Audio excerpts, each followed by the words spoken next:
magnífico reitor Zulita, cumprimento todas as autoridades civis, e na figura do coronel Fábio, cumprimento todas as autoridades militares, professores, servidores, alunos e alunos especificamente do FOCOM.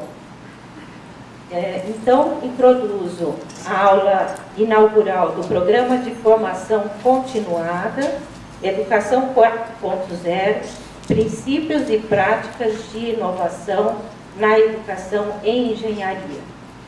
Esse curso está sendo desenvolvido no âmbito do Laboratório de Pesquisa em Educação Científica e Tecnológica, cujo responsável é o professor José Silvério. Eu tenho a honra de introduzir a palestra do Dr. Osiris Silva, presidente do Conselho Estratégico do Grupo Anima Educação, reitor do Centro Universitário São Judas Tadeu, campus Unimonte, e fundador da Embraer.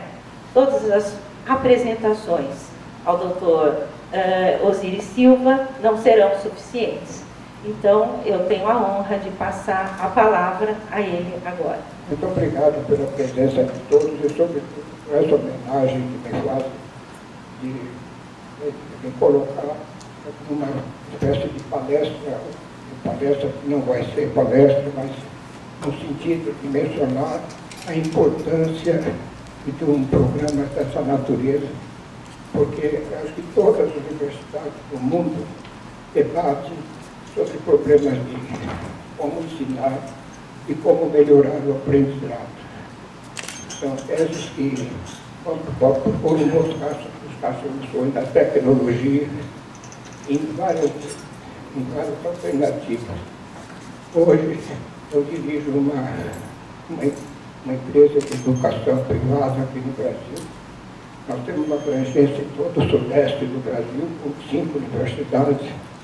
Nós temos perto de 100 mil alunos e essas preocupações são as mesmas preocupações que nós temos. Nós temos grupos de trabalho estudando de como nós podemos favorecer melhor os nossos alunos, porque nós, sobretudo na área de engenharia, nós estamos produzindo alunos para trabalhar com tecnologias que nós ainda não conhecemos. E nós vamos precisar realmente de flexibilidade. Uma conclusão primária que nós chegamos aqui, nós devemos intensificar muito o curso fundamental.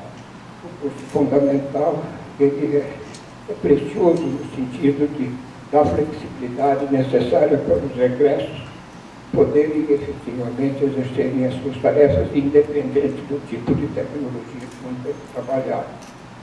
É um desafio enorme que eu insisto muito com o pessoal que trabalha comigo. É um desafio que tem começo, mas não tem fim. Porque o ser humano está mudando, a natureza coloca como um dos seus atributos fundamentais para a sobrevivência das espécies, do modo geral, coloca que existe a diversidade. Se nós olharmos para nós mesmos, não existe ninguém igual a nós no mundo. Se olharmos uma árvore, provavelmente não existem duas folhas iguais. Os dias são diferentes, os momentos são diferentes, de modo que a natureza trabalha com o princípio da diversidade.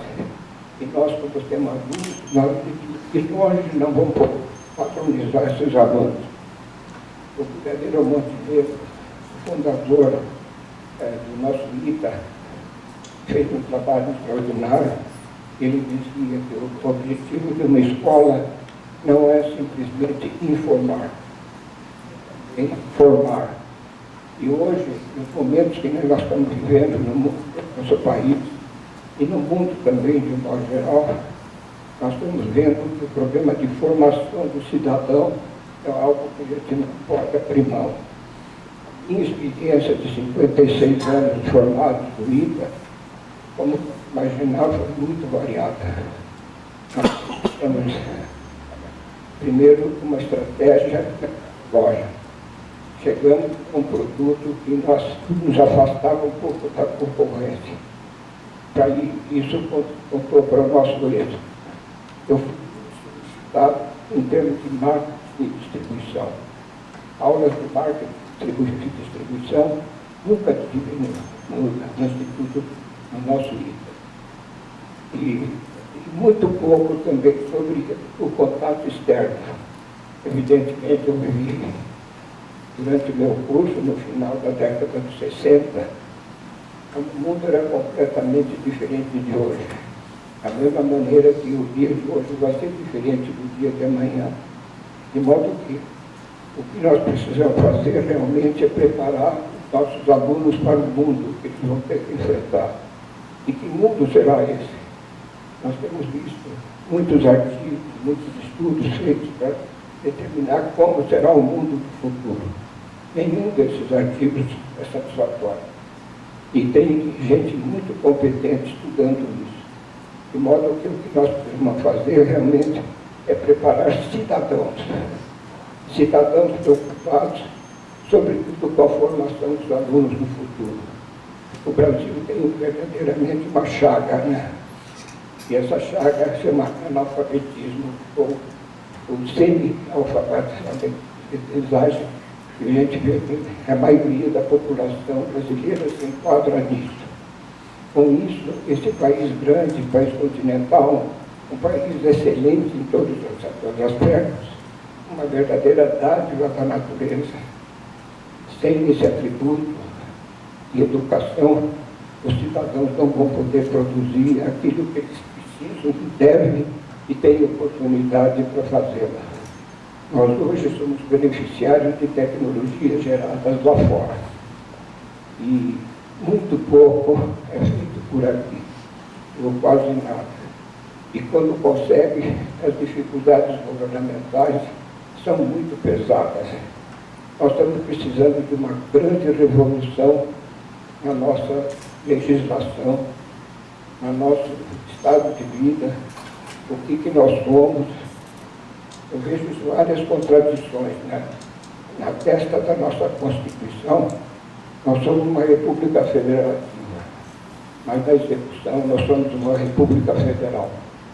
Quer dizer, o país está sendo modificado pelo governos sucessivos e não está respeitando justamente a liberdade que nós precisamos ter, caracterizada pela diversidade e caracterizada ainda pelas diferentes oportunidades que cria.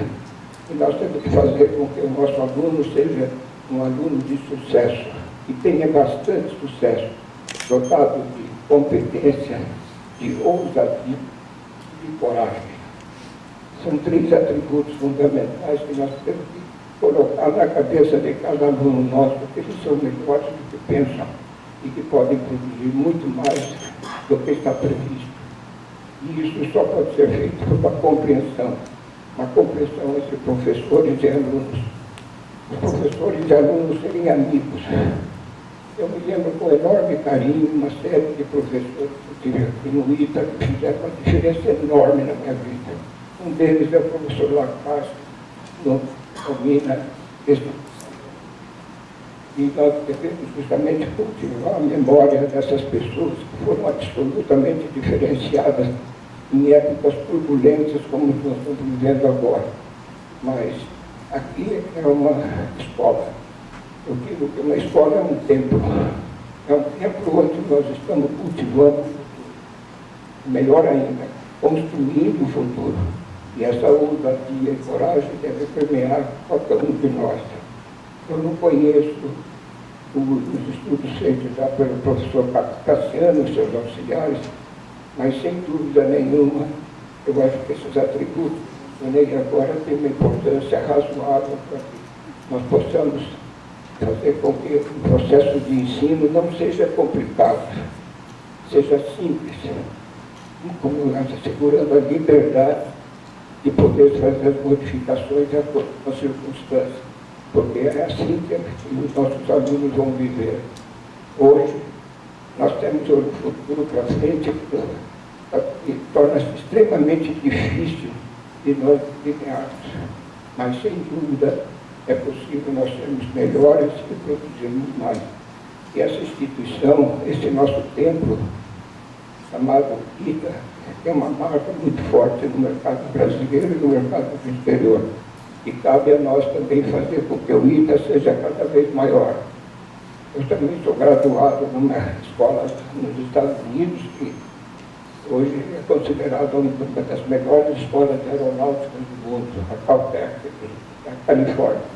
Mas, sem dúvida nenhuma, o ITA não deixa nada a desejar. De modo que, munido de todos esses atributos, como temos que colocar um adicional que seja ambição.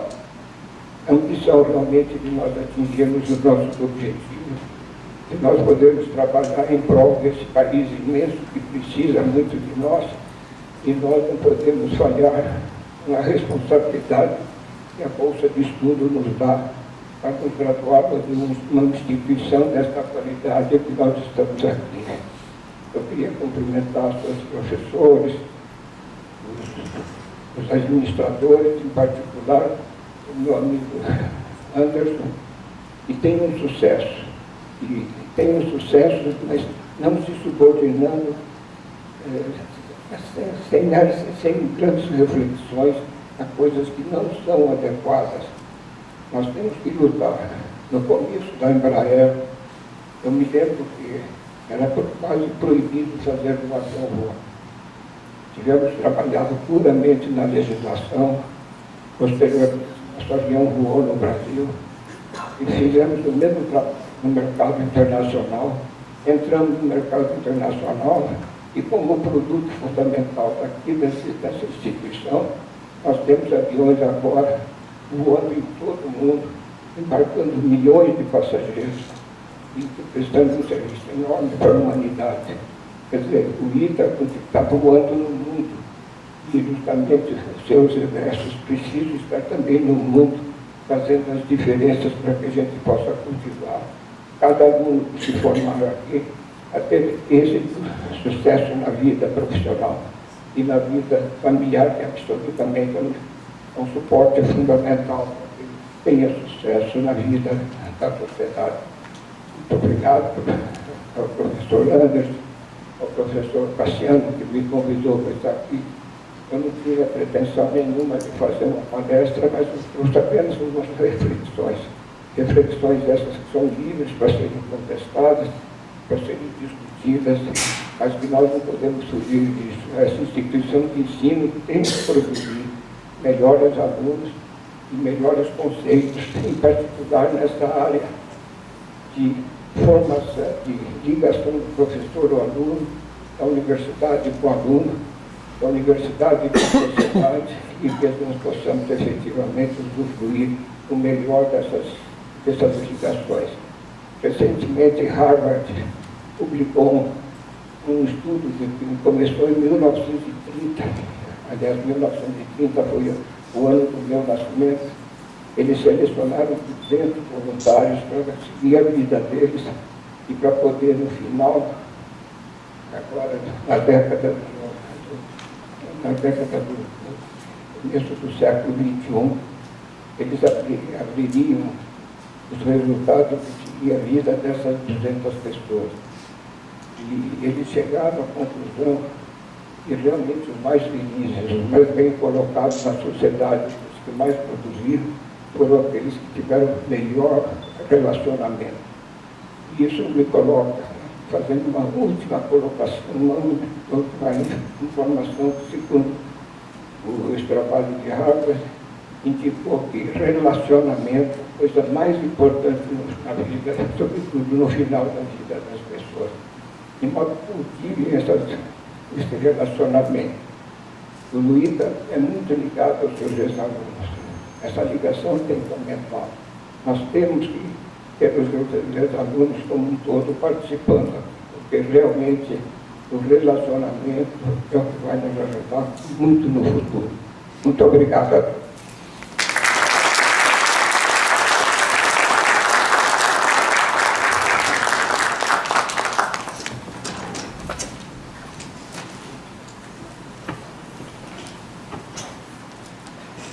Osíris, obrigado pelas palavras, pela sabedoria que foi colocada aí na tua exposição. E voltar aqui atrás, o Lacaze Neto, que o senhor mencionou, né? E linkado também com essa última frase sobre relacionamento. E pouco a gente ouve falar do Lacaze Neto, né? Tem reitores que têm mais expressão no passado, né? E cada um na sua faixa de atuação, mas o Lacaze Neto, o que a gente ouve falar dele é que ele era muito próximo dos alunos, era amigo dos alunos, né? E fez uma grande diferença na história do ITA, isso daí, né? E ele foi reitor numa época em que houve vários reitores por pouco tempo aqui no ITA, chamava reitor pro tempore, né? Ficavam 3 meses, alguma coisa assim, mas o Lacaze Neto conseguiu ficar um período grande, pacificar a instituição, né? E ter um relato de um ex-aluno aqui que se formou em 62, não é isso? Isso aí traz aí 56 anos atrás, né? O senhor lembra dele com essa frase, e o auditório aqui fez essa homenagem a ele. Então eu queria, outro ponto também que o senhor menciona aqui, processo de ensino simples, né? Eu estive agora recentemente fazendo um mini curso em Harvard, o curso chamava Participant Centered Learning, né? Será uma semana, e eles têm um método de ensino onde o foco é o aluno, e o senhor falou exatamente, simples, um processo simples. Eu creio que é isso que o Cassiano e o Silvério vão desempenhar aí, né, nesse programa de educação que está sendo colocado, né? Outra coisa que o senhor mencionou, a ausência no ITA histórica de cursos mais de soft skills, né? Que são aqueles cursos mais na área de contato com o mercado, relacionamento. A gente está começando agora o minor em inovação. Tem diversos programas e matérias e até projetos voltados a negócios, né? Eu fico imaginando, o senhor sem esses cursos do Montanha Embraer, se tivesse então, acho que teria revolucionado o Brasil então, né? Com todas essas questões, e a gente espera então que realmente a gente tenha cada vez mais no Brasil, no ITA, principalmente, líderes, inovadores e empreendedores. Isso é muito importante. E para marcar aqui esse momento, a gente queria entregar para o senhor aqui uma cópia do livro que está sendo publicado agora pelo Cassiano, que será objeto também de estudo aqui. Então, Cassiano, deve aqui fazer a entrega oficial para o Osíris Silva.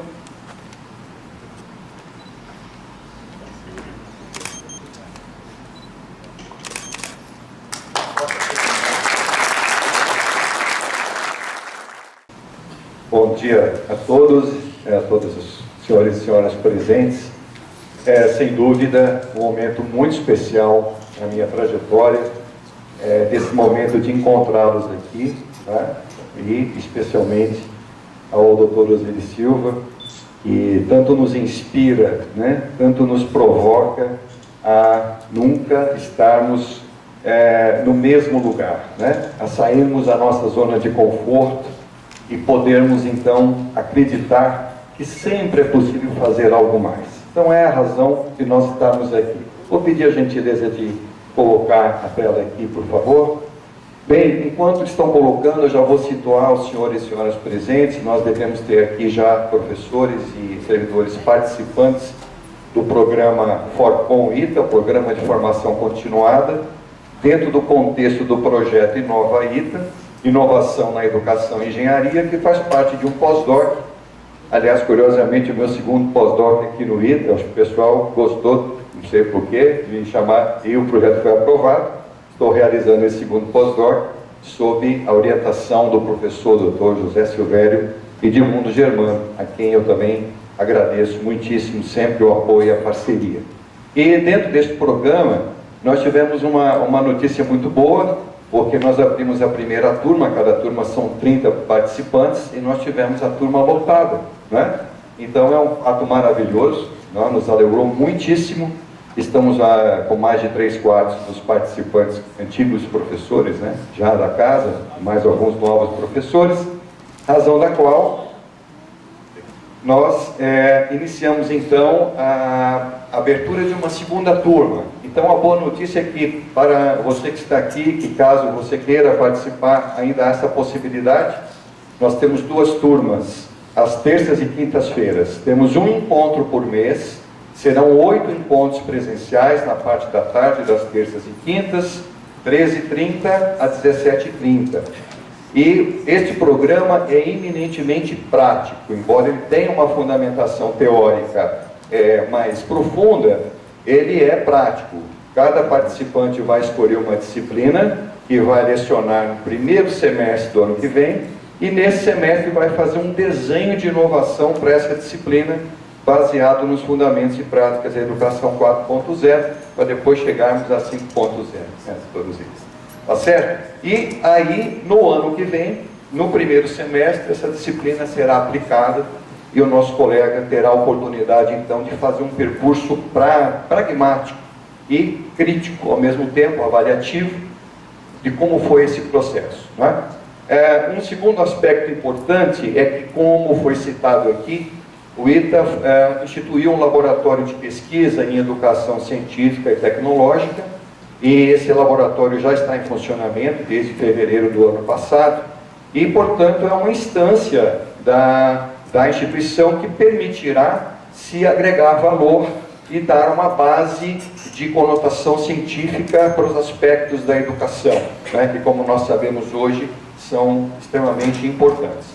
Então, há essa possibilidade também de outros desdobramentos. Bem, nós estamos, então, desse jeito aí, muito animados com isso, a participação, e até 22/8, caso você queira compartilhar com outro colega também, nós poderemos ainda receber inscrições através deste e-mail inova.edu.eng@gmail.com, que poderá, então, propiciar o vínculo desses nossos colegas aqui do ITA, né? Só um pouquinho mais aqui e muito bem. Bom, rapidamente, um percurso, tudo tem um início, tudo tem um meio, pode não ter um fim, né? Ou pode ter um bom fim.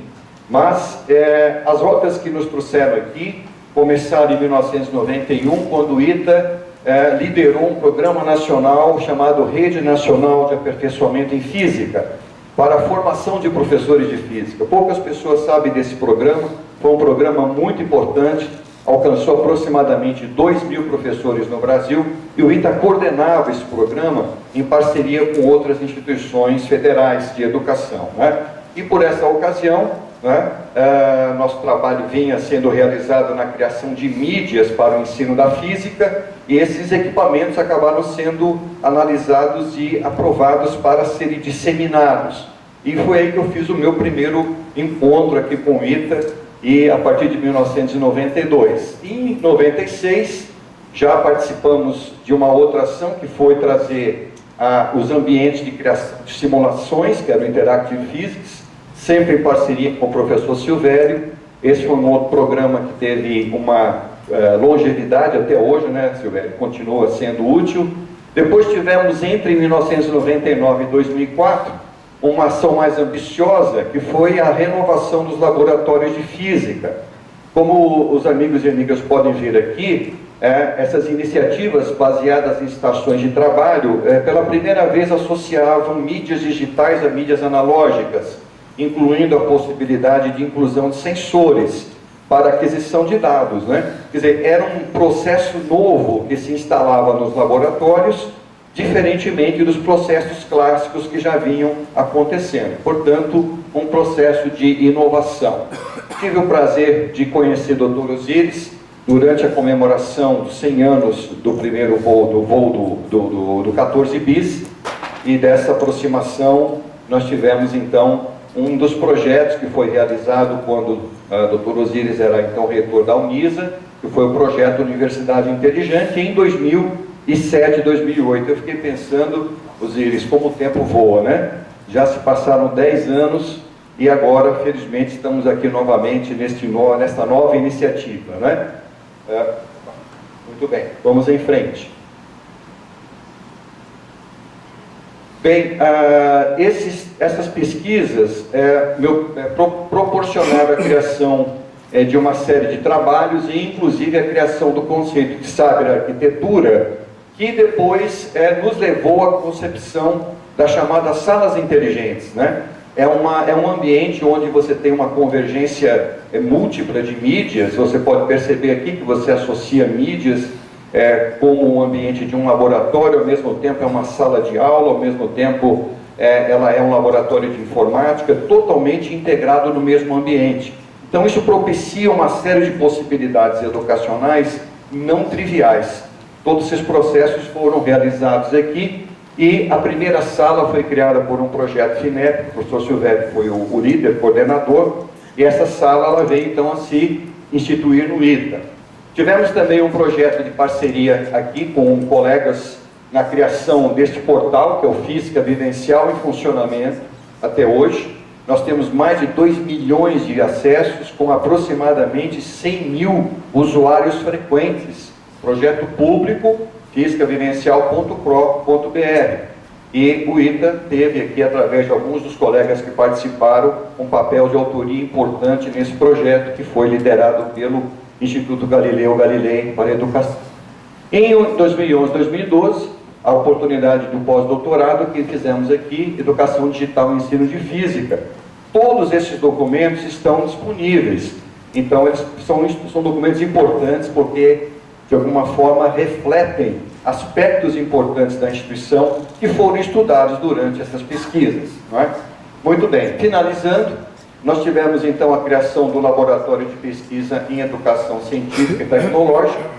Foram 3 anos de trabalho, período que nós estivemos aqui colaborando, e o laboratório então vai ter agora cada vez mais esse papel importante de ser um aglutinador, né, dos pesquisadores, dos profissionais que vão estar se dedicando também a pensar nos processos de inovação em educação.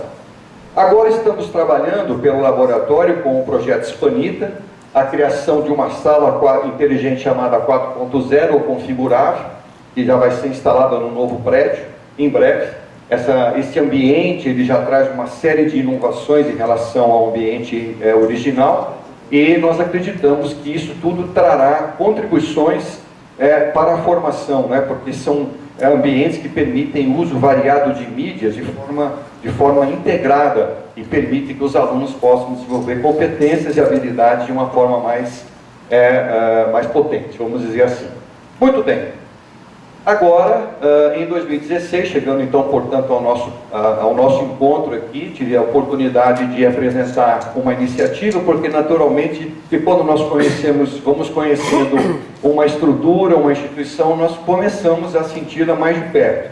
Então surgiu a ideia do Inova ITA, apresentamos na reitoria, no início de 2016, o projeto Inova ITA, e através do convênio CAPES-ITA, acabou sendo aprovado para execução durante 2 anos. Então nós iniciamos no ano passado, em maio de 2017, e terminaremos em junho de 2019. Então toda essa iniciativa faz parte deste programa, que é a Inovação na Educação e Engenharia, que é o Inova ITA. Muito bem.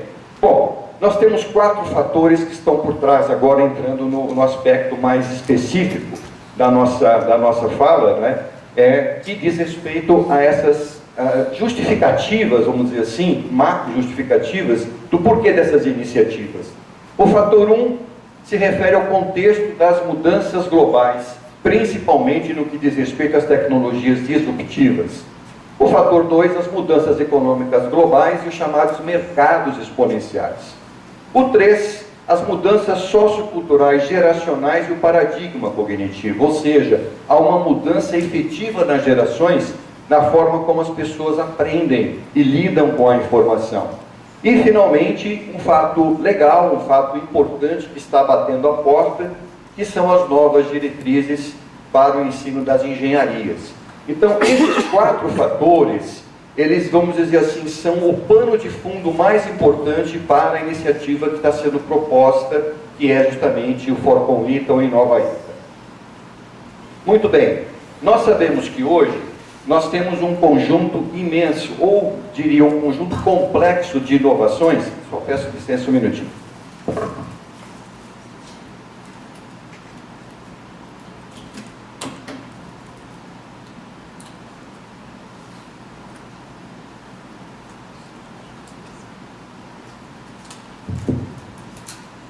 Obrigado.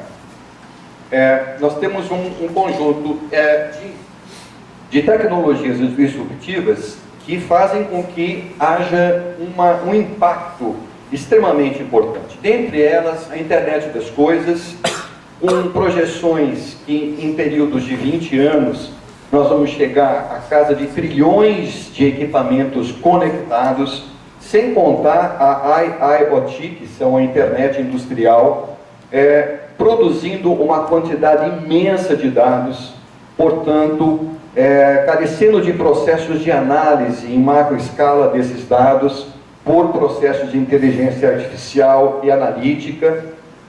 A evolução do próprio processo de inteligência artificial desde 1950, chegamos hoje ao Deep Learning, uma aprendizagem chamada profunda, que muda completamente aspectos que antes eram absolutamente desconhecidos para nós, né? Temos ainda toda a questão de como processar dados, e esses dados a partir de uma concepção de Big Data e as suas possibilidades de análise. Temos ainda a aplicação de realidade aumentada em vários campos, na indústria, nos serviços, na educação, no comércio inclusive, né, para a venda de produtos. Temos também a aplicação de nova tecnologia já com uma fase crescente exponencial, que é chamada, como vocês sabem, os senhores sabem, realidade virtual. Temos ainda o blockchain. Provavelmente as instituições de ensino, isso vai incluir o ITA como todas, daqui a alguns anos vão ter que trabalhar com o blockchain, porque a validação do percurso de cada aluno, de cada professor, ela será feita através dessa tecnologia. O nosso velho e bom diploma, ele está, ao que tudo indica, com os dias contados, né? Então, essas são algumas das aplicações. Auto-trading, onde nós temos, na verdade, inteligência artificial para fazer aplicações. Essa imagem ela é uma metáfora interessante, né? Que a aplicação não é feita mais por uma decisão humana, mas por uma decisão de inteligência artificial. Então, esses cenários todos, eles levaram, a partir de 2011, uma iniciativa da Alemanha na criação da chamada Indústria 4.0, né? E que os Estados Unidos chamam de manufatura avançada, e os chineses têm as suas denominações, mas a ideia é que este conjunto de tecnologias, ele produziu uma ruptura, e essa ruptura, ela passa então a representar um novo modelo industrial, né? Nós temos aqui 3 fases, a indústria 1.0, 2, 3, e agora a chamada indústria 4.0, e ela é essencialmente cognitiva, né? Eu digo no sentido cognitivo porque ela tem inteligência embarcada, né? E essa inteligência, ela tanto é gerida por humanos quanto por sistemas cyberfísicos, por máquinas. Bem, esta revolução, ela transforma de uma forma importante o aspecto de produção global. E o que nós temos como levar em conta é que não se trata unicamente de uma perda de postos de trabalho na própria indústria e uma alta especialização de gestão para isso. Porque, na verdade, ao redor disso é criado um ecossistema de serviços muito amplo. Então, quer dizer o quê? Que outras oportunidades vão surgir também. Nós temos uma redução neste eixo, porque ele passa a ser muito mais especializado e cyberfísico, feito por equipamentos e máquinas inteligentes, mas nós temos um rol, um eco de serviços muito grande para ser realizado, e são oportunidades para os nossos alunos, né? Esses sistemas cyberfísicos hoje, inclusive aqui, por exemplo, no ITA, o Hispanita implementou aqui uma das ferramentas, que é o 3D Experience, da SO, onde você constrói soluções que podem ser incorporadas dentro de uma perspectiva cyberfísica. Isso, para a formação dos nossos alunos engenheiros, é realmente algo muito importante e de vanguarda. Está já em andamento, inclusive, o treinamento. Bem, essa indústria, cada vez menos operada por humanos, é uma indústria inteligente. Por isso ela é chamada, nesse contexto, tem esse nome batizado de Indústria 4.0. Mas todas essas transformações, elas vão para o locus onde estão os humanos, que são as cidades. E nós temos aí as cidades inteligentes, não é? Então, por exemplo, todo o processo de aquisição de dados, o consumo de água, de energia, de gás, todas as informações, tanto residenciais quanto públicas, meio de transporte, comunicação, integração, etc., elas serão cada vez mais integradas a grandes sistemas de dados. né, operadas em nuvem, gerenciadas por Big Data, por Analytics, ou seja, nós vamos conhecer cada vez melhor os processos e podermos fazer, inclusive, previsões, né, fazer para a gestão, isso será muito importante. E abre também, naturalmente, um campo de trabalho excepcionalmente importante para os especialistas, engenheiros que nós teremos aí. Bom, dentro desse primeiro bloco, nós temos naturalmente o impacto econômico dessas questões. Esse gráfico, por exemplo, mostra, a partir de 2013 até 2019, ano que vem, uma projeção das flutuações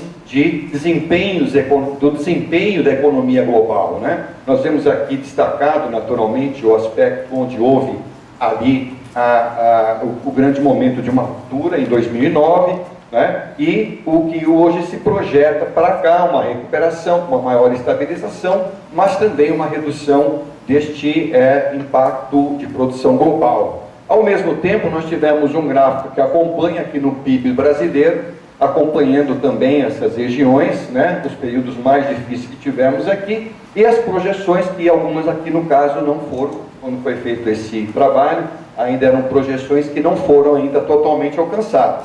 Então nós temos, por um lado, um cenário macro com essas características. Agora, o que pode estar acontecendo? O que está acontecendo de certa forma, né? Dentro de uma visão tradicional, a evolução orgânica, linear, ela nos fazia prever situações com um grau de assertividade, um grau de acerto razoavelmente bom, às vezes muito bom, não é? Só que o que acontece é que essas novas tecnologias, elas produzem situações em que, num determinado período, esta curva, ela acompanha a curva linear. Quando as pessoas estão até impacientes por resultados, isso é muito comum você ver, por exemplo, nas startups, né? Você vê essa região aqui, e no primeiro momento isso parece que uma zona neutra, uma zona cinzenta, só que daqui a pouco essas soluções, na verdade, elas têm uma natureza exponencial. Então chega um ponto de ruptura, e aí a aceleração do processo é muito rápida, né? E as transformações. Exemplo, produção de fotos a partir de 1826, com a criação da daguerreótipo, fotos impressas. Aqui nós temos em bilhões de fotos em 1970, 80, e de repente aqui uma nova tecnologia disruptiva, onde fazer foto passou a ser coisa de máquina digital, e depois logo mais dos nossos smartphones. Então vejam o que aconteceu, né? Nós caímos a 4B aqui, é como se tivéssemos voltado à época de 1960, e nós sabemos que empresas que estavam, por exemplo, nesse segmento e que não perceberam as mudanças ou não se rearticularam, não inovaram, elas realmente deixaram até inclusive de existir, né? Então são questões que cada vez mais estão acontecendo. Então entender esses processos significa podermos nos preparar para estas mudanças. Este gráfico ele é interessante porque ele mostra as principais 12 tecnologias disruptivas que estão hoje em crescente. Então nós temos ali, crescendo, internet móvel, automação do trabalho intelectual, isso é importantíssimo para a educação, tá? A internet das coisas, tecnologia em nuvem, robótica avançada, veículos autônomos, quase autônomos, a próxima geração do sequenciamento de genes, outro aspecto importantíssimo, armazenamento de energia, impressão 3D na produção, materiais avançados, exploração avançada do petróleo e gás e sua recuperação, e energia renovável. Bom, só para os senhores terem uma ideia, ainda que pese aquele gráfico anterior do comportamento global da economia, essas tecnologias, elas estudadas, elas mostram o impacto em 2025, já produzindo recursos na faixa dos trilhões de dólares. Então, o que significa isso na prática? Que há um caminho de uma mudança muito profunda e rápida no perfil das entregas de valor ao mercado. Então, naturalmente que, como se trata aqui de uma escola de alta performance em formação de engenheiros e de engenharia, essas questões elas necessariamente já estão sendo levadas em conta, mas deverão fazer parte do repertório diário da escola. Porque não há sentido, claro, a formação é fundamental, mas é preciso que esses temas estejam ancorados e inclusos na formação dos nossos futuros engenheiros. Porque o tempo aqui é muito rápido. Olha, 2025 já está aqui na porta, já está acontecendo, na verdade. Bom, aqui no Brasil nós temos um mapa aí um pouquinho desatualizado, 2016, da Fintech Lab, né? Onde startups estão aí realizando já processos de inovação, né? Eu não sei se os senhores têm acompanhado, muito recente esses dados, nós, não sei se feliz ou infelizmente, mas nessa transição toda que, inclusive, nosso querido doutor Osíris comentou, rapidamente, nós já vencemos o número de profissionais sem carteira assinada. Tá? Eu não sei se isso é uma comemoração, se isso é um problema, eu não vem ao caso agora. Mas o fato é que essa questão, ela implica diretamente na questão ligada ao protagonismo profissional, né? Aquele modelo tradicional onde a pessoa ia lá, fazia a sua inscrição, arrumava o seu trabalho, passava ali 30 anos, ela mudou, está mudando completamente. Então, são questões que levam, por exemplo, ao desenvolvimento do empreendedorismo, não é? Eu gostaria de comentar um fato que eu achei muito rico. Há uns anos atrás, acho que há 4 anos atrás, eu fui visitar nosso amigo Dr. Osíris em São Paulo e disse para ele com muita alegria: Dr. Osíris, nós estamos preparando lá no ITA a proposição da criação de um laboratório de pesquisa em educação científica e tecnológica. Aí ele olhou para mim e disse assim: nossa, nome bonito e tal. Posso dar uma sugestão? Aí eu falei: pois não. Aí eles olha, laboratório de pesquisa e educação científica e tecnológica, vírgula, marketing. Entenderam? Então, nós temos que pensar que não basta fazer, é preciso estar, é preciso ir ao mundo, ao mercado. E esse marketing, essa existência no mercado, né? Então, essas empresas, elas mostram justamente iniciativas, cada vez mais, e a importância do empreendedorismo, né? Que é uma questão que agora não daria para a gente discutir aqui, mas fica aí o gancho. Muito bem. O terceiro ponto, o terceiro fator importante, e esse vai nos afetar diretamente na sala de aula, diz respeito à questão das mudanças geracionais. Nós temos um gráfico aí interessante que vai de 1800 e pouco, 1880, até 2014. Mas eu gostaria que os senhores e as senhoras olhassem especificamente aqui a partir da geração X, que é praticamente quando é fundado o ITA, na década de 50, portanto, né? Geração X, Y e Z. E nós temos aí uma imagem metafórica que mostra alguns aspectos. Vejam bem, estima-se que até por volta, claro, isso não é um número exato, é um número preciso, é um intervalo até o ano 2000, as gerações, elas mudavam a cada 25 anos. Os estudos mostram, pelas respostas cognitivas e culturais, que hoje, a cada 10 anos, a geração já muda a sua característica, o seu perfil cultural, ele é diferente. Então, isso tem um impacto extremamente importante nos aspectos educacionais. Por quê? Bom, enquanto você tem um perfil, a forma como as pessoas aprendem, como elas lidam com a informação, como elas se relacionam, ela tem uma característica paradigmática ligada àquele período, naquela geração. Aí nós temos, por exemplo, a década de 50, né? O pessoal aqui nos emparos de sábado à noite, provavelmente, né? Com aquelas máquinas a disco de vinil, né? Depois nós temos aí uma imagem emblemática da geração Y, queda do Muro de Berlim, tá? São perfis de gerações diferentes.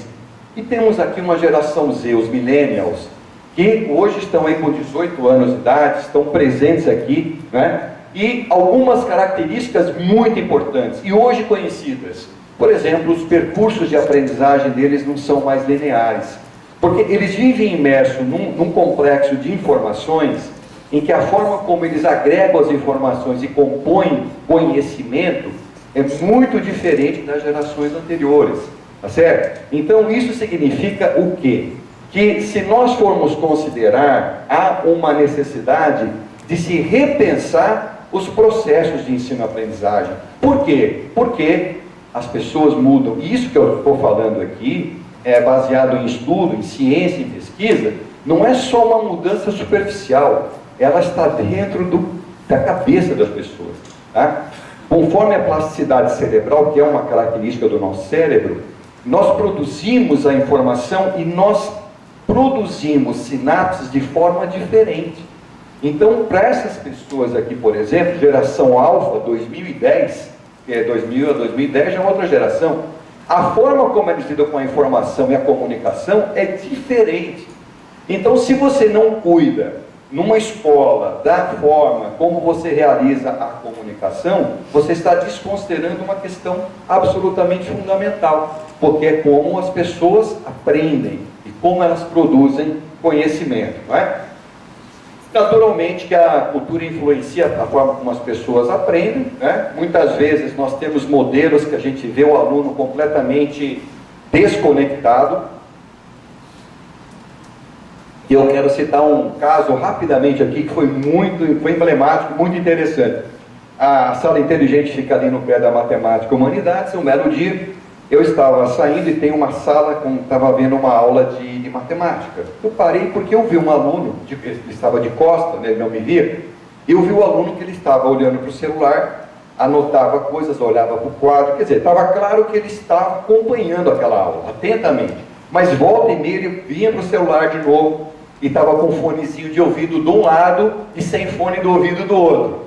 Aí eu falei, bom, como eu estou fazendo uma pesquisa, não é antiético e delicado eu poder terminar ou eu perguntar para ele o que ele estava fazendo. Aí eu perguntei, olha, estou estudando aqui, faço uma pesquisa, desculpe se você puder me ajudar, o que estava sendo feito naquele momento ali? O que ele me respondeu? Eu estava assistindo esta aula que estava sendo dada aqui, também no MIT. Ao mesmo tempo, ele estava praticamente acompanhando. Então, onde que esse aluno está? Essa pergunta, se a gente não souber, não tiver um conceito para isso, a gente não consegue responder. Tá? É o que nós trabalhamos com a cyberarquitetura, que é um contínuo, onde a informação, ela não vem mais do mesmo lugar físico. Ela vem de fontes diferentes. E esse sujeito, ele faz a gestão dessa informação desta maneira. Né? Ele é multiplexado. Olha só o que nós estamos envolvidos. Bom, quais as escolas, desculpem, que têm intensivamente enfrentado esses desafios de inovar em educação? Nós temos aqui o ranking das maiores universidades, das mais inovadoras universidades, né? Onde nós consideramos aqui, a maior parte estão nos Estados Unidos. O Brasil está colocado entre as 150 mais destacadas, não é? Nós temos aqui também as 5 tops para a área de mecânica, aeronáutica e manufatura, engenharia de produção, enfim, não é? Onde aparece Massachusetts, Stanford, University of Cambridge, a Harvard e a Caltech, na Califórnia, né? Muito bem. Aqui no Brasil, também foi feito um estudo recente, onde aparecem as universidades mais empreendedoras. Nós temos aqui notas de 0 a 10 para as principais universidades, onde encabeça a lista a USP de São Paulo, seguida pelas demais universidades. Bom, no que diz respeito aos 50 melhores cursos de engenharia do Brasil, o ITA é muito bem posicionado aqui em relação aos cursos. Inclusive aqui na posição, o curso de engenharia elétrica, outras universidades que acompanham, né? Então nós temos essa posição hoje dentro desse conceito chamado CPC, que é um conceito preliminar de curso. Se eu não me engano, esse aqui é de 2017, faz um ano aproximadamente. Nós estamos hoje localizados aqui, né? Essa é a posição que o ITA ocupa, e isso é importante para que a gente saiba ainda o que pode ser caminhado, o que pode ser feito. Bom, finalmente nós temos uma questão que é o fator 4. Essa questão, ela diz respeito às diretrizes, inclusive, agora vai haver o COBENGE, que é o Congresso de Educação e Engenharia, vai ser em Salvador, em setembro. O ITA vai participar, estaremos lá, inclusive com alguns colegas que tiveram artigos aprovados. E no COBENGE, no primeiro dia, vai estar presente, inclusive, o professor Paulo Baroni, né, que é o atual secretário executivo do MEC, onde vai se discutir, porque vai ser a última rodada para, vamos dizer assim, formalização das diretrizes para o ensino da engenharia, né? Essas diretrizes serão válidas para todos os cursos de engenharia e elas servem de parâmetro para os currículos de cada uma das instituições de ensino. Então nós só estamos vendo aí que vai ter uma lição de casa grande pela frente, né? E ela não é facultativa, ela é uma lei, ela deve ser cumprida. Inovação deverá ser um dos principais focos dos cursos de engenharia no Brasil. Além disso, inovação é um fator essencial ao trabalho do engenheiro, conforme afirma o senhor Luiz Roberto Cury, que é o presidente do Conselho Nacional de Educação. É preciso um compromisso dos cursos com o processo inovativo, industrial, ampliação, modernização e sofisticação da indústria, né? Para que seja acompanhado. Os estudantes terão, por exemplo, acesso a conteúdos de design, de mercado de materiais, questões que os ajudarão na prática da profissão. Terão mais ênfase também em atividades de pesquisa e extensão.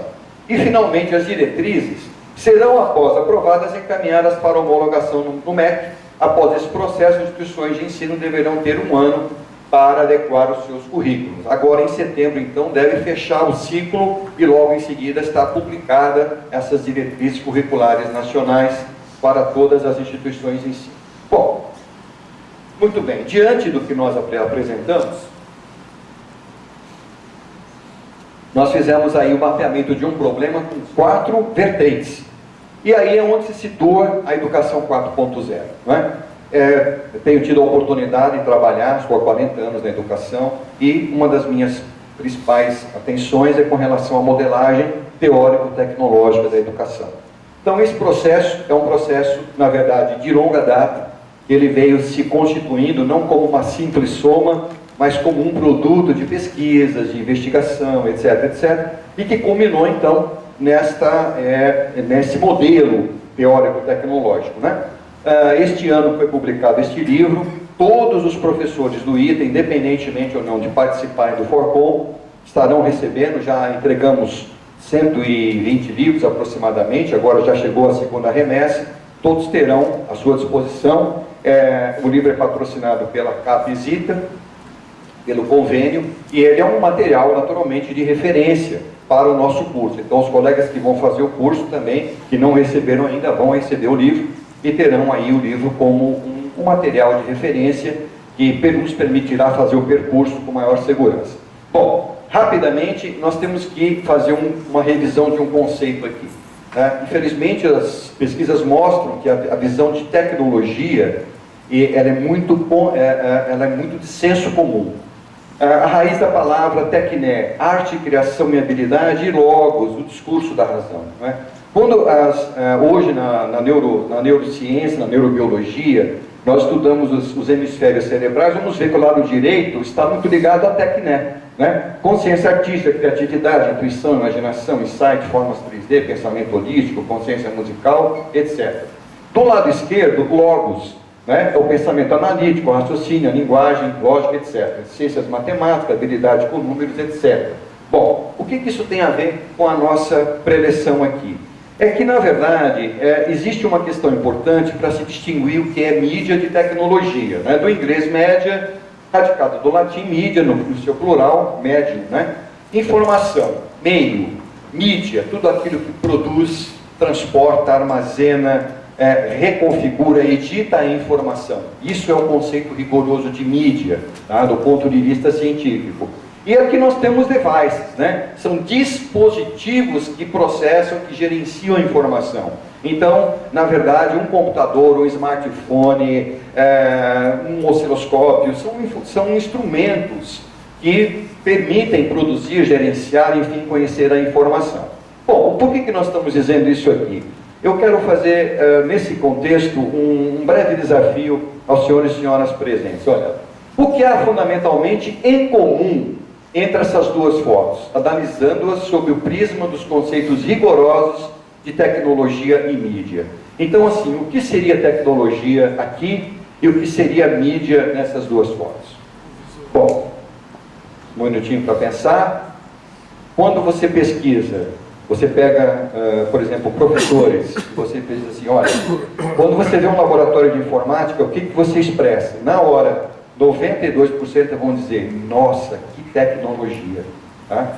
eles não dizem, nossa, quantas mídias, quantos devices. Bom, parece uma questão, né? Só que é o seguinte, na verdade, a tecnologia no sentido rigoroso é um processo humano. Sempre que nós estamos diante de um problema prático, eminentemente prático, nós criamos uma visão de uma possível solução do problema. Isto é a tecnologia. O que significa? O comando tecnológico não está nas coisas, está na cabeça das pessoas. Quando um professor vai criar um percurso de aula, um percurso de construção para que o aluno construa suas habilidades e competências, esse professor está criando, na verdade, uma visão tecnológica. E o que ele vai usar no processo, o que os alunos vão usar, não é tecnologia, são mídias. Isso faz uma diferença fundamental. Porque se você compreende esse conceito, você toma para si a possibilidade da autoria do processo e da gestão desse processo. Então, olhando aqui, por exemplo, nós temos aqui a plataforma de mídia, aqui é a pedra. Isso aqui é a informação. Esse conjunto de signos, ele tem um conteúdo de informação. Aqui, por exemplo, estão trocando uma informação de como devem proceder numa caça. Agora, onde estava a tecnologia?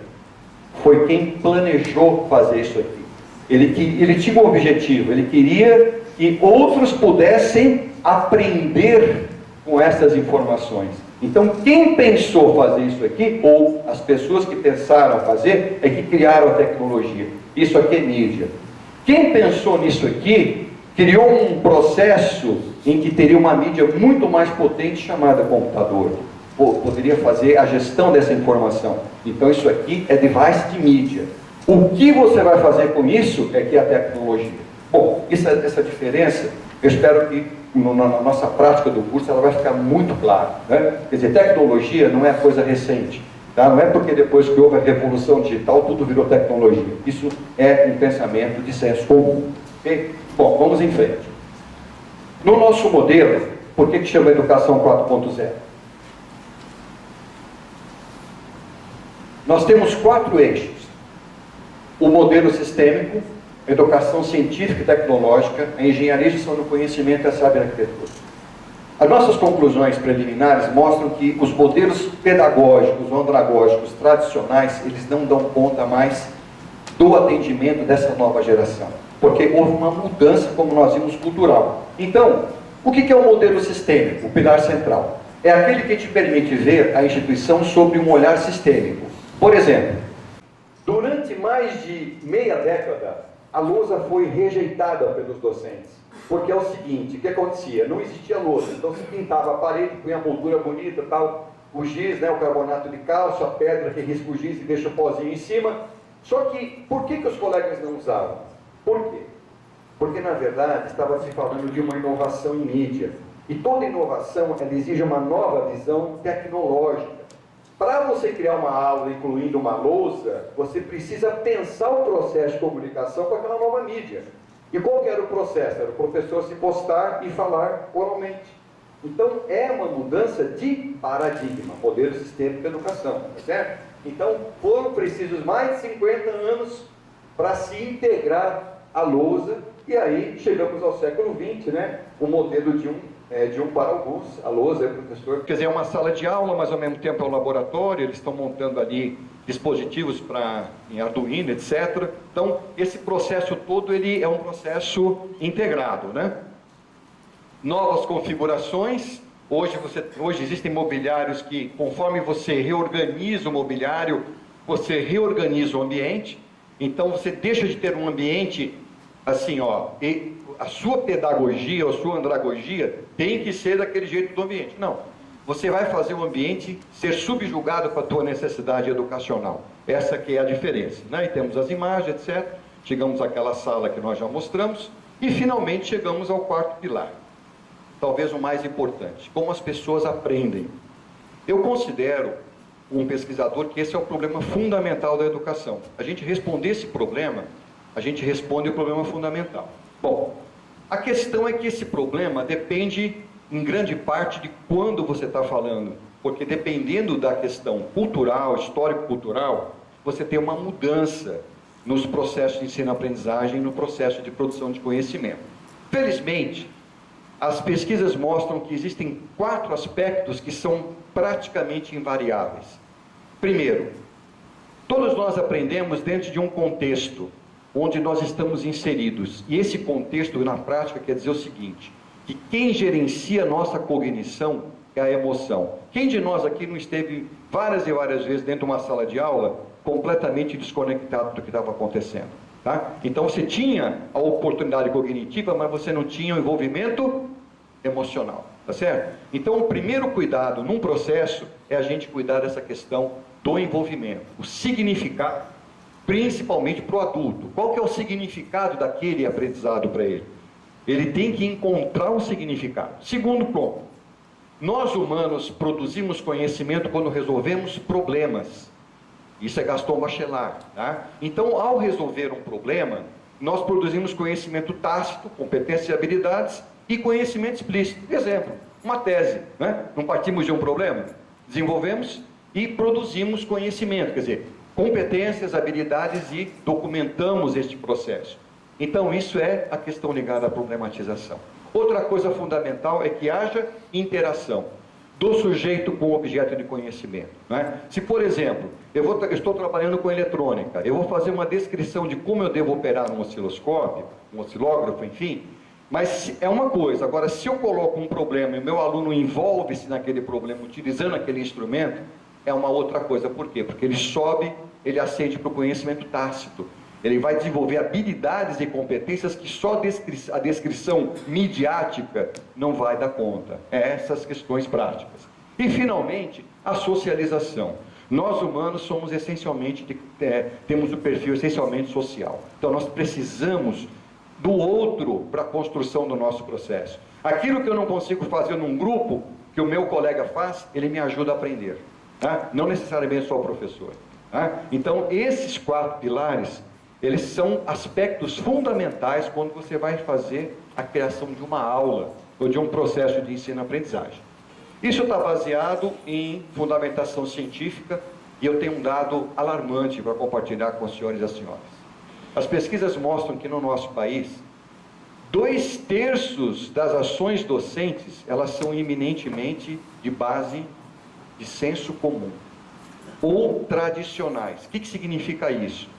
Não se faz educação com base científica, se faz com base de transferência cultural. Então eu sou professor, eu aprendi de um jeito, eu faço daquele jeito, meu aluno vem, aprendeu. Então você vai transferindo esse modelo sem saber ao certo o porquê que você está fazendo aquilo. Então justamente essa visão de quebrar essa visão de senso comum é um dos contributos que se propõe a fazer esse modelo. Então existe hoje um entendimento de como as pessoas aprendem. Como é que se dá o processo de aprendizagem? Então vejam que interessante, aqui com o laboratório de pesquisa do ITA, esses nossos colegas participando, se aprofundando nessas questões, provavelmente vão gerar uma massa crítica de conhecimento científico da educação para servir à formação do engenheiro. Essa que é a contribuição, uma delas, que eu considero uma das mais importantes. Não é? É sairmos da tradição e entrarmos na ciência. Tá? Imagine quantas oportunidades, né, com o nível de competência e habilidades que nós temos aqui no ITA. Né? Bom, finalizando essa apresentação, nós temos as visões epistemológicas. Né? Aqui também, infelizmente, há muito senso comum. Né? O apriorismo, onde conhecimento se pressupõe que só venha do pensar do sujeito, ou o empirismo, onde conhecimento vem apenas do uso do objeto, não é verdade? Né? Observe isso, não, mas tem que estar problematizando. Né? E o construtivismo, que foi muito mal empregado no Brasil, infelizmente, mas que é o termo científico correto dentro da visão epistemológica, que é o conhecimento derivando da interação entre sujeito e objeto. Né? Então, essa interação que produz o conhecimento. Então, dentro desta linha, é que se aplicam hoje várias metodologias chamadas metodologias ativas. Eu, pessoalmente, digo para vocês que fico, assim, desconfortável, como eu vejo muitas vezes o uso disso como uma espécie de modismo. Ah, vamos fazer PBL, vamos fazer aula invertida e tal. Beleza, mas por que você vai fazer isso? Quais são as habilidades e competências que você objetiva que os seus alunos e alunas desenvolvam, para que você escolha a metodologia que você vai fazer. É essa a questão. E não simplesmente porque deu certo para o meu colega, vai dar certo para mim. Então você tem aqui, por exemplo, PLL, Project Led Learning, aprendizagem conduzida por projeto, fundamental para uma área de engenharia. Nós temos aqui o PBL, tão conhecido, Problem Based Learning, tá certo? Já aplicado, inclusive. Temos a aula invertida, Flipped Classroom, também usada já em alguns casos aqui interessantes do ITA, quer dizer, já há iniciativas, não é? Temos aqui o Blended Learning, uma aprendizagem mesclada. Nós temos aqui uma aprendizagem híbrida, onde você tem ações que são digitais e presenciais. Nós temos aqui também um aspecto muito importante aqui, que é a chamada aprendizagem personalizada, cada vez mais com inteligência artificial, está evoluindo no planeta.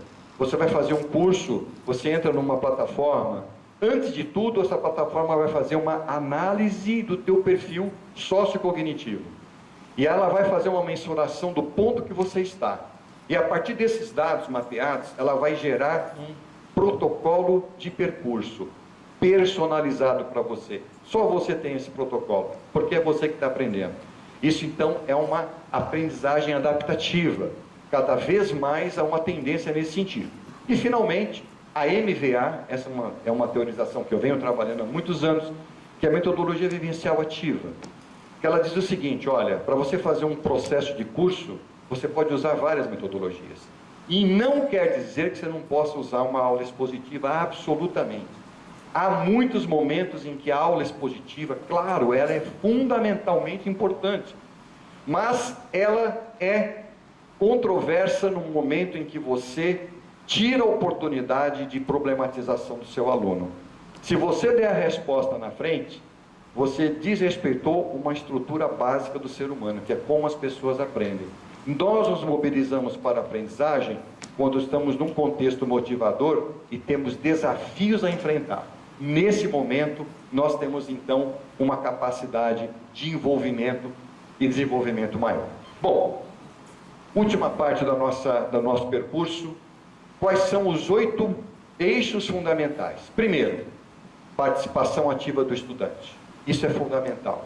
Na linha que, inclusive, o Dr. Osíris comentou. Não é? Pôr a mão à massa, pôr a mente à mão, a mente à massa, certo? A aprendizagem cooperativa, porque os nossos alunos hoje, como também o nosso reitor Anderson destacou, a chamada soft skills, hoje as empresas, elas valorizam mais esse perfil do que o perfil específico de conhecimento, porque elas preferem formar aquele profissional dentro das suas perspectivas locais. Então, claro, ele tem que ter base, mas o perfil dele, ser capaz de trabalhar em equipe, lidar com as diferenças, com os conflitos, a saber aceitar a opinião do outro, isso é um aprendizado extremamente importante, não é? Bom, vamos em frente. Depois, interação frequente com mídia e retroalimentação. Outro aspecto importante, né? Cada vez mais nós temos essa possibilidade. Conexões com o mundo real. Por exemplo, modelagem cyberfísica, que eu citei agora há pouquinho aqui, né? A questão, por exemplo, de modelagem, que hoje ela é uma interação direta. A indústria 4.0, o serviço 4.0, faz modelagem cyberfísica, não é? Então, sistemas humanos e físicos interagindo e conversando com naturalidade, né? Mas tem que ter competência e habilidade para fazer isso. Depois, presença do professor, fundamental, né? Autor de processos formativos, mediador de referência, é o ente, é o promotor da ação, é o organizador da ação, né? E é aquele que vai estar junto com seus alunos. Depois, cuidar continuamente da educação continuada dedicada a gestores docentes. Bom, é uma visão que eu compartilho profissional com todos aqui. Eu trabalho com a formação continuada desde 1989. Os melhores resultados é quando ela é de fato continuada. Tá? Você não tem assim um início, um meio e um fim. Você tem um início, um meio sem fim. Por quê? Porque as coisas não estão dadas. Elas vão se transformando. Então é preciso criar oportunidades para que os docentes, gestores docentes, eles possam estar sempre atentos às mudanças que estão acontecendo ao redor e não cristalizar em posições que deram certo no passado, mas que hoje no presente e que no futuro não funcionam mais. Tá? Fazer uso frequente de mídias digitais e analógicas que promovam o espírito maker e investigativo, né? Pôr mão à massa. As mídias, aqui isso é uma mídia, né? Alunos trabalhando em cima de problemas e estão envolvidos naquela proposição, trocando informações entre si, organizando, etc., faz uma grande diferença também. E, finalmente, oferecer maior personalização ao aprendizado, né? Naturalmente, quando nós estamos numa aula expositiva, com 30, 40, 50, 60 alunos, nós não temos condições de fazer um acompanhamento personalizado. Quando você muda essa estrutura de relação, onde os alunos vão trabalhar mais, o professor pode percorrer os grupos e perceber as dificuldades mais íntimas daqueles alunos, certo? E às vezes ajudá-los rapidamente, né? O que ele não conseguiria necessariamente fazer numa grande aula expositiva, mas ressaltando que eu não estou dizendo com isso que ela não seja importante, né? No momento certo, ok?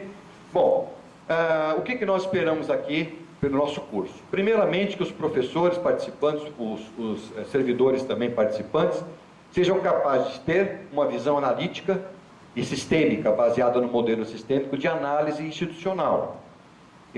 No caso de docentes que tenham competência para autorias propositivas, é quando ele vai pegar a sua disciplina e vai fazer um desenho de uma autoria propositiva para o desenvolvimento de competências e habilidades. Habilidade em conceber tecnologia, na visão que nós falamos aqui, macro solução, e competência para fazer o design institucional. Porque primeiro você tem um plano geral, mas depois você precisa fazer um trabalho fino, que é o design institucional daquela disciplina, não é? Depois, competência e habilidade ao propor percursos formativos. O que é relevante realmente para esse nosso aluno? A ementa está lá, mas a ementa é um pano de fundo de referência. Agora, o que realmente é importante para o aluno e a aluna aprender? Habilidades em análise cyberarquitetônica e uso de plataformas de mídias digitais analógicas. Ou seja, é preciso também pensar na infraestrutura, nas mídias que você vai utilizar. Você tem essa mídia? Se você tiver, ajuda. Se você não tem, você contorna. São questões importantes. Depois, competência em docência na perspectiva da educação 4.0. Por quê? Com gestão e aplicação de metodologias ativas. Como eu disse agora há pouco.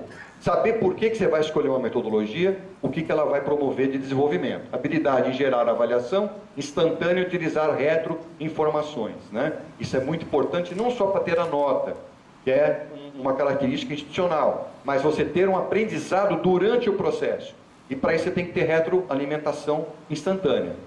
Habilidade na concepção e condução de processos avaliativos, a avaliação ela é muito importante. Competência e habilidade para socializar experiências educacionais, tudo aquilo que vai ser produzido no nosso curso. Cada colega vai produzir ao final um paper, tá? Ele pode publicar se ele quiser ou não, tudo bem, mas ele vai publicar um paper como resultado do seu processo. E para isso vai ter que ter a fundamentação teórica, vai ter todo o percurso experimental que ele fez. Quer dizer, nós esperamos que seja uma experiência rica para cada um dos participantes, né? E que essa experiência ela seja socializado, né? Como os senhores vão ver, as senhoras também, nós preparamos uma plataforma experimental para ajudar nessa socialização. E, finalmente, competência e habilidade para conceber, gerir e manter um plano de inovação continuada para a educação e engenharia. Essa é uma questão que transcende esse projeto, não é? Naturalmente, é um projeto pós-doc, ele não tem ele não tem a alçada para uma decisão dessa. Mas o que nós procuramos é colaborar para criar base para que isso possa vir a acontecer, desde que seja uma decisão. E aqui é uma visão geral, né?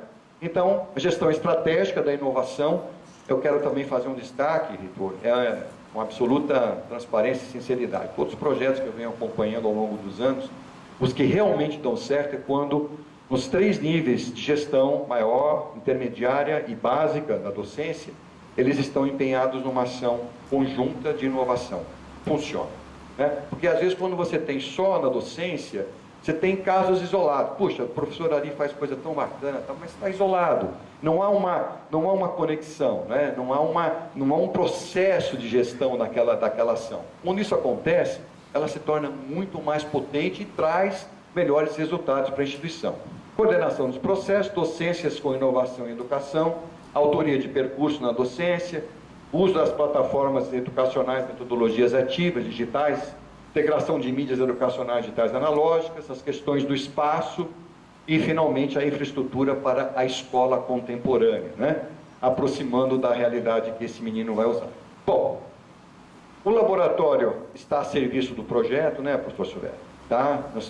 Todos os colegas vão estar vinculados de alguma forma ao laboratório, porque cada trabalho, cada percurso de cada docente ou servidor, ele é uma pesquisa, na verdade. Olha que interessante. Quer dizer, não é uma simples aplicação. Ele é uma pesquisa, porque é algo que você não fez ainda, não é uma simples aplicação. Vai criar o processo, vai aplicar e vai investigar o que aconteceu, né? Para produzir conhecimento, para que outros possam se ancorar nesse conhecimento também, né? Então, o que nós esperamos? Finalizando agora. Inserção do ITA no contexto da educação contemporânea, educação 4.0, tornando uma instituição apta a lidar com os novos desafios da gestão e docência, na perspectiva da formação de engenheiros para atuarem como líderes no contexto da sociedade 4.0. Depois, constituição de massa crítica interna em educação científica e tecnológica constituída por docentes, porque esse curso ele é um aperfeiçoamento profissional, ele é uma especialização, né? Então, cada docente terá formação em educação. Isso que é muito bacana, eu acho que é uma coisa muito legal, né? Que atuem como protagonistas nos processos de inovação continuada na educação e engenharia do ITA, diretamente vinculados ou colaborando através do laboratório de pesquisa em educação. Desenvolvimento de competências e habilidades docentes na autoria de percursos formativos relevantes para os estudantes do ITA, no contexto das expectativas para a educação contemporânea, que deverá pôr em prática as novas diretrizes curriculares para o ensino de engenharia já a partir de 2019. Quarto ponto, que é um resultado esperado, busca de integração interdisciplinar, baseada em currículos mais sinérgicos, tendo por objetivo enriquecer e aprimorar os processos de ensino-aprendizagem e conferindo maior proximidade e pertinência aos contextos da realidade do mercado profissional em que os futuros engenheiros, alunos do ITA, irão atuar. Nesse nosso encontro, é claro que os colegas que vão estar interagindo, de repente vão perceber conexões.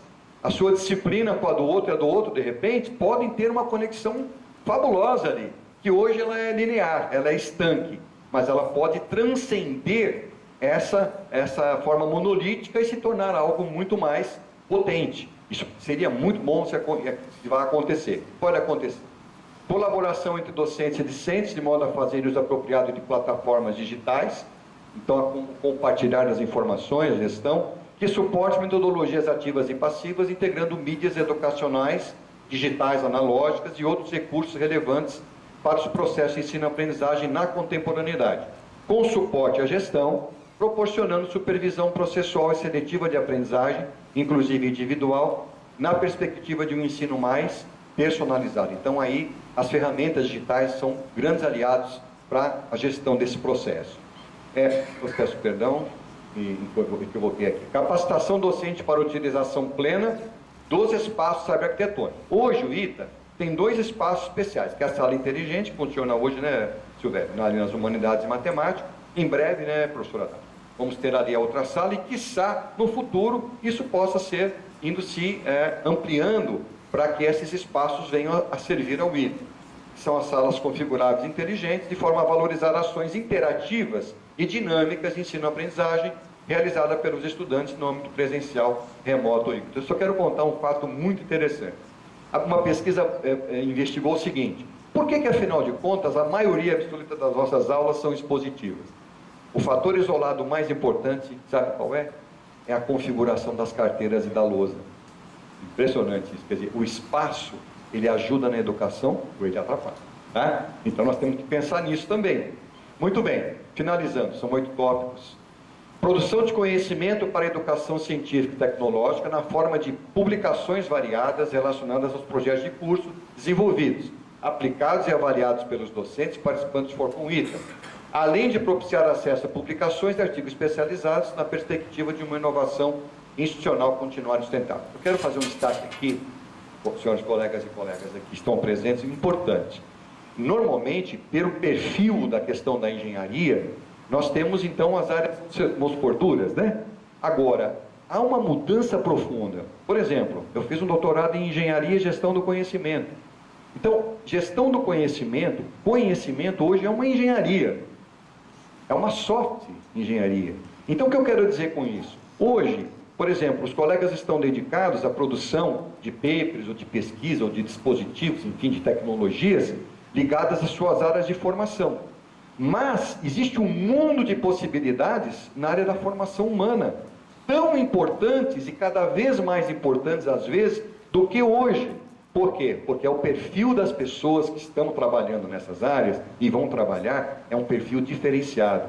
A gente até tem autores que chamam a Revolução 4.0 da indústria de uma revolução soft, quer dizer, é uma revolução cognitiva, certo? Então isso daqui, né, no fundo, é um mercado de oportunidades de produção, de interação muito grande, ainda nem explorado. Tá? Isso é interessante a gente pensar. E finalmente, a elaboração de um plano estratégico da inovação, que é o PEG, dedicado a traçar diretrizes de curto, médio e longo prazo, tendo em vista estabelecer uma cultura sustentável de inovação na educação e engenharia para o ITA. Bom, esse tópico 8 não me compete, tá certo? No que eu tenho como responsabilidade com os senhores, com as senhoras, com a instituição.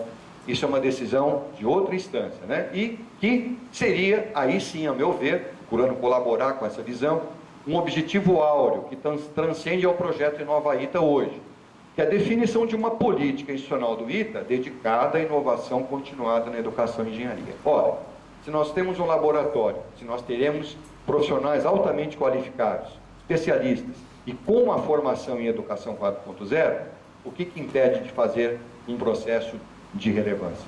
É uma questão que eu deixo para ser refletida. Tá? Bom, está aí a nossa plataforma, ela é uma plataforma experimental, ela está num domínio chamado inova-ita.org. Quando nós estivermos entregando o projeto no ano que vem, nós estamos vendo a possibilidade de manter essa plataforma no ar pelo menos até dezembro de 2019, né, professor Silvério? Depois nós vamos fazer a entrega, professor Anderson, para o ITA, né? E os destinos que vão acontecer a partir daí são decisões da instituição, né? Temos esse e-mail também, que vocês podem nos contactar, o Nova ITA, né? .edu.enc, e fica aqui o meu agradecimento. Eu quero mais uma vez, em primeiro lugar, agradecer ao professor Silvério, né? Que tem sido o grande parceiro, sem o qual eu não teria tido essa grande oportunidade, essas oportunidades de estarem aqui desenvolvendo esses projetos no ITA ao longo desses 26 anos. Outros colegas que eu, muitíssimo, todos que eu respeito, e outros em especial que eu tenho tido contatos, tenho trabalhado, colaborado conforme eu possa, né? Professor Haddad, sempre tendo o apoio de sabedoria do professor Sacani, professor Carlos Henrique, de todos, senhor reitor, e especialmente quero agradecer, Osíris, de uma forma muito especial a sua presença, e pode ter certo de uma coisa, eu estou aqui também essa oportunidade por sua causa, porque você é um homem que nos inspira a acreditar e continuar, e que algo melhor sempre pode ser feito. Muito obrigado a todos, um bom dia e obrigado pela sua atenção.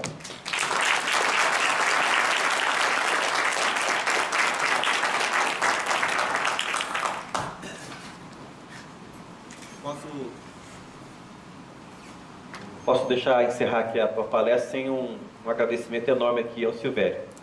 O Silvério me procurou em 2015, o Cassiano. O Cassiano e o Silvério me procuraram em 2015 para falar desse projeto, né? Isso foi... era candidato a reitor à época, né? E eu falei assim, ó, se eu for reitor eu vou dar apoio ao projeto, né? E a primeira coisa que eu falei, vamos pegar um dinheiro do Hispanita e colocar nessa questão, e o professor Haddad está ali, foi aí o fiel aí do projeto, né?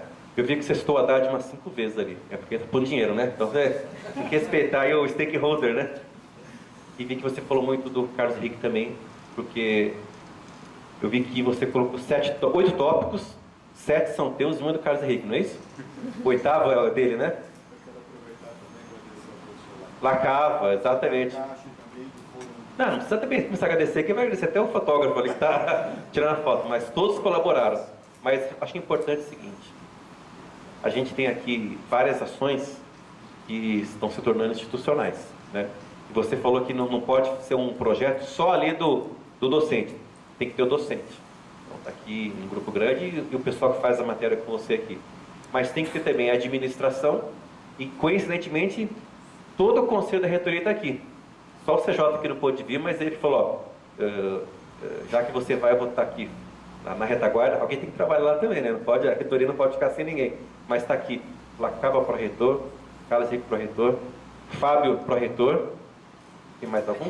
Mariana está aqui escondida aqui, né? Tudo não, tá atrás aqui. Ou seja, você tem o conselho da reitoria te apoiando, a chefia da divisão, a professora Débora aqui, e toda a equipe aqui da administração. Ou seja, estamos com um prédio novo ali, né?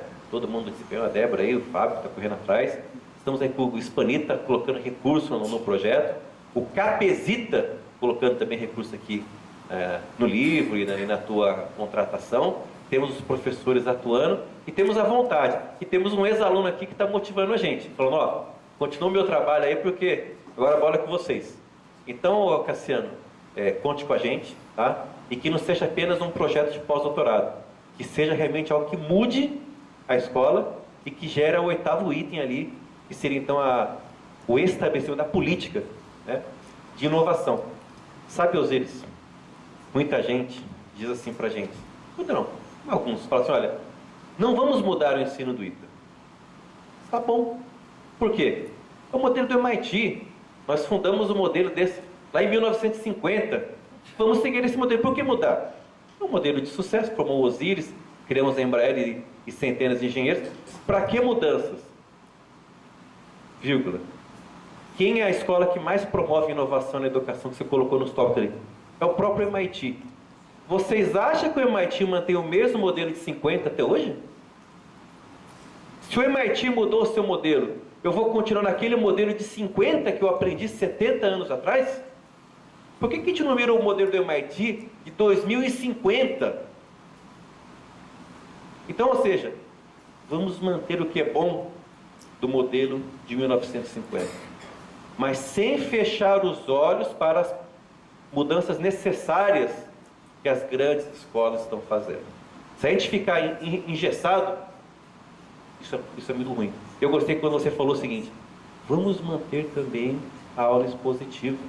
Eu mandei um e-mail para a Débora, para o Sacani e para o CH em julho, quando foi fazer o curso em Harvard. Primeiro dia, bastante aula expositiva, e lá, primeiro do mundo, né?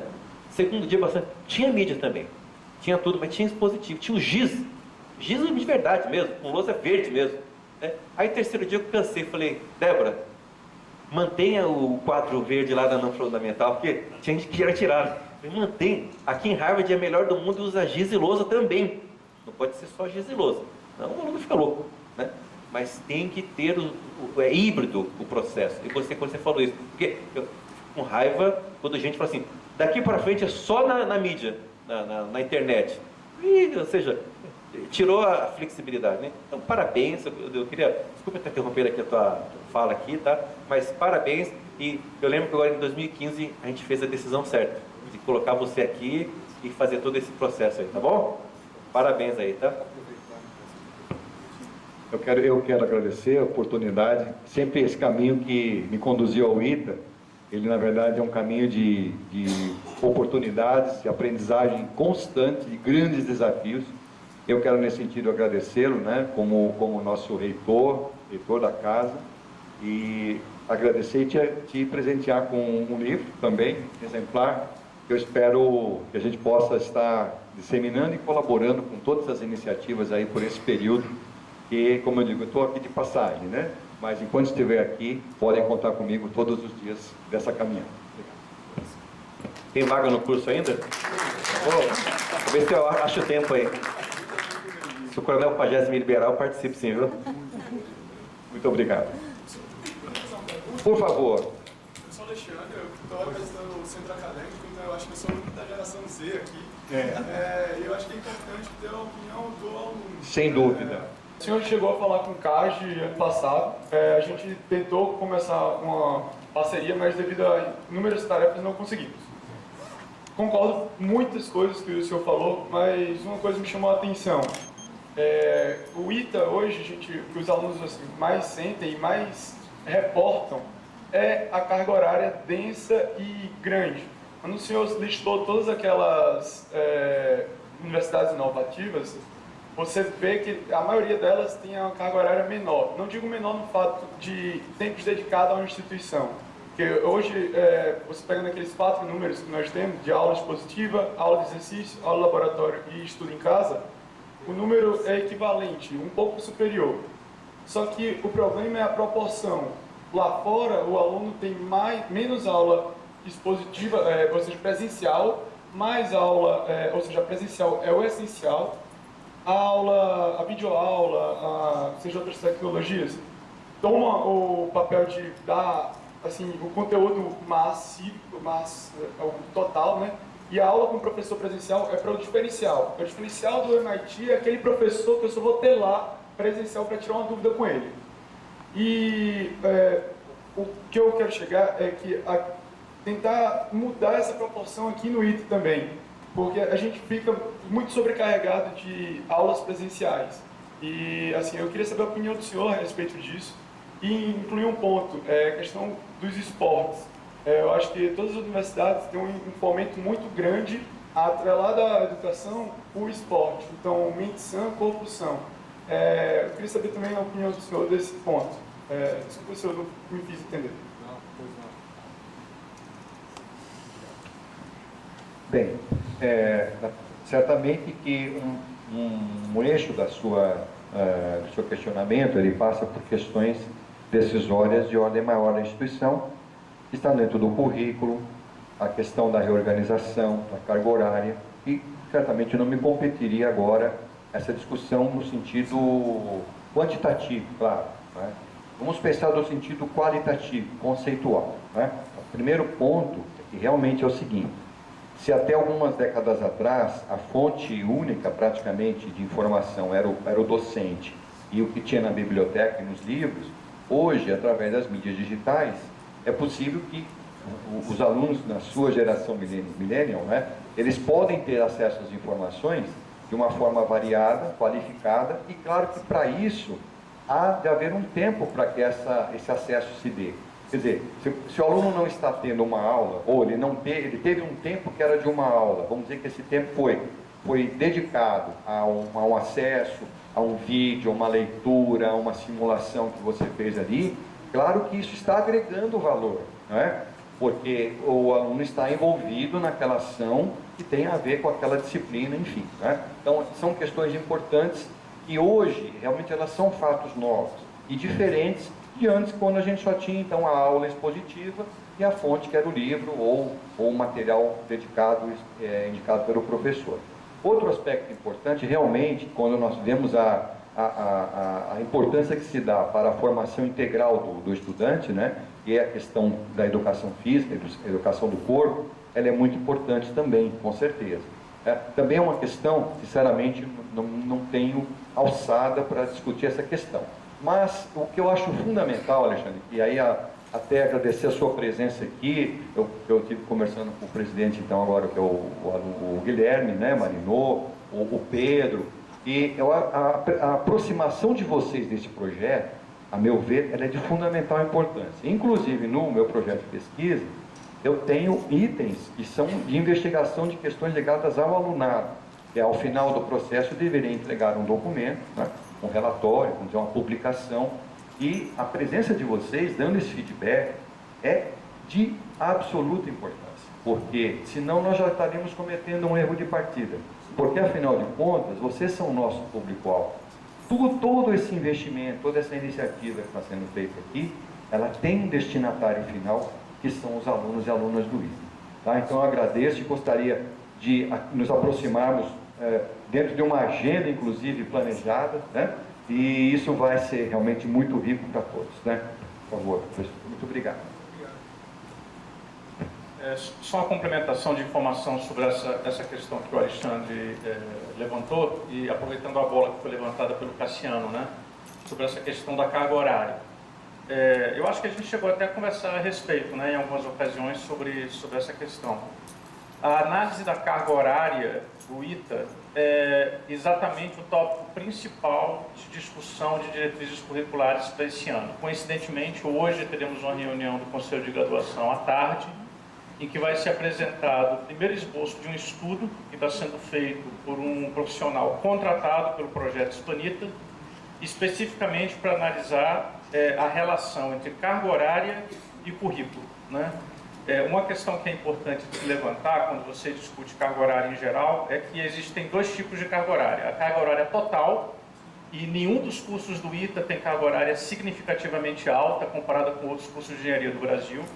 Existe um mínimo especificado pelo MEC de 3.600 horas. O problema não está aí. O problema está na distribuição da carga horária. E esse problema, ele é agravado, entre aspas, eu coloco entre aspas, porque é claro que as iniciativas de melhoria do ensino em todos os seus aspectos são bem-vindas. Mas ele é agravado porque é necessário que haja uma melhor articulação em nível de curso para que você tenha carga horária de atividades não se sobrepondo a cargas horárias de outras atividades. Esse é um problema que todo professor tem, a percepção de queda de motivação do aluno, não porque existe uma carga horária associada à própria disciplina, mas porque outras cargas horárias de atividade acabam obliterando o que seria a carga dedicada a uma determinada disciplina. Mas isso aí é uma questão prioritária para a Pró-Reitoria de Graduação, esse assunto especificamente, e é de fato, já conversei isso inclusive com o reitor, a diretriz de análise curricular para as próximas propostas de currículo de 2019. Só um complemento que a gente tem uma mentalidade assim, eu vou falar de modo geral do alunato, né? De passar com média R, ou seja, 6,5, seria o sobreviver. E essa não é a mentalidade vista no MIT e em Harvard. Lá eles têm tempo e assim, tempo hábil, e eles querem ter o 10, ser perfeito. E isso é exceção aqui, assim. A gente teve o Coda, que teve uma média excepcional. Ele era o tipo do aluno que estuda no MIT. Tudo bem que ele é um ponto fora da curva, mas assim, a gente tem que buscar que mais alunos busquem ter nota máxima e não só para conseguir um intercâmbio, conseguir algo que dependa dessa nota, mas para o estímulo de ter, eu completei o meu aprendizado, né? E eu queria deixar isso como contribuição. Alexandre, eu fiquei com dúvida agora, porque você falou que tem poucos alunos que estão buscando a excelência, certo? Mas por que o ano passado a gente teve 6 summa cum laude na formatura? Foi isso, recorde histórico do ITA. Nunca teve, eu acho que o ano que mais teve summa cum laude foi o ano passado, né? Ou seja, ano retrasado teve 2 só. Então 6 summa cum laude não é pouco, é muito. Uma turma de 110, isso é menos de 10%. Não, mas nunca teve um número significativo. Ou seja, você falou que foi só o CODA, mas foram 6 que tiveram essa summa cum laude, é média 9,5 para cima. Eu concordo, professor, mas eu quero dizer que a maioria tem uma grande massa, eu acho que vou chutar uns 20%, 30%, que às vezes está desestimulado e busca o 6,5 está satisfatório para ele. Então, é que você falou maioria, 20% não é maioria, né? A maioria é 51%, né? Posso estar errado, mas é isso. De qualquer maneira, tem a questão subjacente da excelência, né? O ITA é uma escola cuja marca é excelência, não é? Então, a gente consegue entender essa sua colocação, acho que é uma questão que pode ser trabalhada, enfim, oportunamente, porque realmente o ITA é uma instituição diferente, ela tem um perfil muito próprio, né? E isso é que faz o ITA ser o ITA e ser tão respeitado, né? Eu digo para vocês, eu me sinto às vezes tão honrado quando eu faço uma visita e tal. Então, o professor Cassiano colabora, né, fazendo pós-doutorado no ITA, nossa, então o ITA realmente é uma instituição muito respeitada e acho que isso é fruto de todo esse trabalho de gerações, né? Desde quando o Casimiro Montenegro Filho, né, inclusive, teve essa visão paradigmática, né, de futuro e constituiu. Muito obrigado, Antônio, pela sua ajuda. Eu espero mesmo que estejamos juntos aí nessa caminhada, tá bom? Levar o nosso abraço para o Guilherme Popeza também. Senhores e senhoras, mais alguma questão? Bom, mais uma vez, muito obrigado.